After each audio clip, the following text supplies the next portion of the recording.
हिंगोली नगर परिषदेसाठी आज अर्ज दाखल करण्याच्या शेवटच्या दिवशी उपमुख्यमंत्री अजित पवार यांच्या राष्ट्रवादीच्या वतीने आज हिंगोली शहरात जोरदार शक्तीप्रदर्शन करीत नगराध्यक्ष आणि नगरसेवक पदासाठी उमेदवारी अर्ज दाखल करण्यात आले।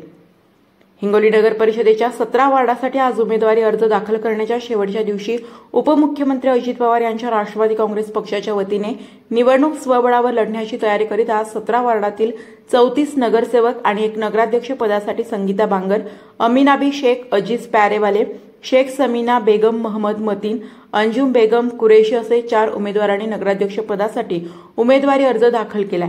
यामधील संगीता बांगर या जिल्हाध्यक्ष बीडी बांगर यांच्या पत्नी आहेत।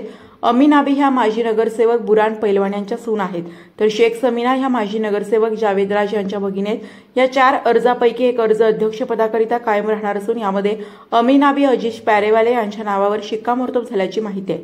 आज उपमुख्यमंत्री अजित पवार यांच्या राष्ट्रवादी काँग्रेस पक्षाच्या वतीने हिंगोली शहरातून जोरदार शक्तीप्रदर्शन करीत नगराध्यक्ष आणि नगरसेवक पदासाठी उमेदवारी अर्ज दाखल करण्यात आले। यावेळी जिल्हाध्यक्ष बीडी बांगर, माजी नगराध्यक्ष दिलीप चव्हाण, माजी नगरसेवक शेख शकील भैया, माजी नगरसेवक सय्यद जावेद राज, माजी नगरसेवक निहाल भैया, माजी नगरसेवक बुरहान पहलवान यांच्यासह राष्ट्रवादीचे पदाधिकारी मोठ्या संख्येने उपस्थित होते। या दोघांचं प्रेम किती होतं आणि कसं होतं, कलेक्टर ऑफिसच्या कॅबिन मध्ये कसं होतं, बाहेर कसं होतं, बोलल्याच्या नंतर कसं होतं, काय हे जे बेगडी प्रेम असतं, हिंगोली शहरातल्या लोकांना दाखवायचं एक आणि करायचं एक। शहरातली जनता दूधपुळी नाहीये। त्यांच्या या अशा जे सध्या नौटंकी चालू आहे त्या नौटंकीला कुठेही भूल पडीला राष्ट्रवादी काँग्रेस पार्टी तर पडणारच नाही, मात्र हिंगोली शहरातला मतदार कसाच पडणार नाही। मतदारांना माहित आहे मतदान कोणाला करायचंय, कारण यांनी आतापर्यंत ज्या पद्धतीने विधानसभा झाल्या, विधानसभेच्या अगोदरची नाटकं आणि आताची नाटकं, मी आताही सांगतो, हा फक्त त्यांचा एक दाखवण्याचा पैलू आहे आणि आम्ही लोकांना ते सांगू की यांचे दाखवायचे दात वेगळे आणि खायचे दात वेगळे। राष्ट्रवादी काँग्रेस पक्षाचे सर्वच उमेदवार जे नगरसेवक पदाचे करिता निवडणूक लढवित आहेत ते सगळंच ताकदवान उमेदवार आहेत आणि मागच्या 25-30 वर्षापासून आमचे सर्वच उमेदवार हिंगोली शहराची सेवा करीत आहेत आणि ही जी निवडणूक आहे ही निवडणूक धनशक्ती विरुद्ध जनशक्तीची आहे। जनता आमच्या पाठीशी आहे आणि जनतांनी कधीही आम्हाला कौल दिलेला आहे।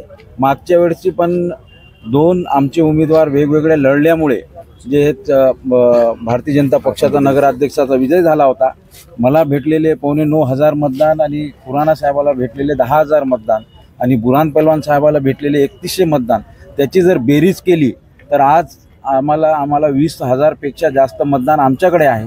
म्हणून या निवडणुकीत आमचा विजय निश्चित आहे, कारण आम्ही सगळेच लोक एकत्र आलेलो आहोत। जे त्याच्या सोयीनं राजकारण करायलेत, परंतु मतदार आमच्या पाठीशी आहेत। हे जरी गेले, कोणी जरी गेले, तर मतदार हा राष्ट्रवादी काँग्रेस पक्षाचा आहे आणि तो राष्ट्रवादी काँग्रेसच्या पक्षाचा असल्यामुळे ते पाठीशी राहणार, कारण धर्मनिरपेक्ष जे मतदार आहेत हिंगोलीतला आणि जे शाहू फुले आंबेडकर आणि मौलाना अबुल कलाम आझादला मानणारा मतदार आहे ते आमच्या पाठीशी आहे आणि यावेळेस पण ते 100% त्यांना माहीत आहे की कोणाला जर मतदान दिलं तर ते मत वाया जाणार आहेत आणि सेक्युलर मतदान, धर्मनिरपेक्ष मतदान व सगळं जाती धर्माचं मतदान आमच्या पाठीशी राहणार आहेत आणि आमचा विजय प्रचंड मताने, बहुमताने आमच्या नगरसेवकांचा पण आणि आमच्या नगराध्यक्षांचा पण होणार आहे। करणाऱ्यांनी टीका करू द्या, विकास काय झाला काय नाही झाला ते सगळ्यांना माहिती आहे आणि वारंवार जे लोक निवडून येतात ते विकास केल्याशिवाय निवडून येऊ शकत नाही, कारण एकदा जे माणूस निवडून आला तर दुसऱ्यांदा त्याला विकास केल्याशिवाय पर्याय नसते। ते भूलथापा देऊ शकत नाही किंवा अदर कोणती गोष्ट करू शकत नाही। विकास केला तरच परत मतदार त्यांना आवडते आणि त्यांना निवडून देते। खोटं बोलून ते प्रोपगंडा करत आहे। आपणही जर आपल्या मीडियाच्या माध्यमातून आझम कॉलनीला जर जात असाल तर तिथं आपल्याला कळेल की शहराचा आझम कॉलनी हे शेवटचा 17 नंबरचा भाग, तिथे किती मोठ्या झपाट्याने आणि किती मोठ्या प्रमाणे विकास झालेला आहे। माझ्याकडे पूर्ण यादी आहे।